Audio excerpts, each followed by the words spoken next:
அன்பே, இது சற்றும் நியாயமற்றது. அன்பேவா, என்னை அவ்வாறு கூப்பிடாதே. உன்னை பார்க்கவே எனக்கு மிகவும் அருவருப்பாக உள்ளது. ஏன் தாங்கள் என் மீது இவ்வளவு கோபம் கொள்கிறீர்கள் என்று எனக்கு தெரியவில்லை. ஆனால் ஆனால் இன்று நமக்கு திருமணம் திருமணமா? அதற்கெல்லாம் நீ தகுதியற்றவள்.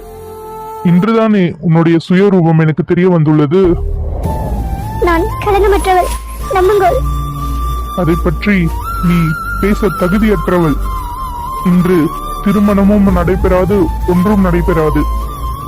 இத்துடன் நான் உன் முகத்தை பார்க்க கூட விரும்பவில்லை. இதுவே நான் உன்னை கடைசியாக பார்க்குவது. என்னை நம்புங்கள், என் மீது எந்த தப்பும் இல்லை. நான் களங்கமற்றவள்.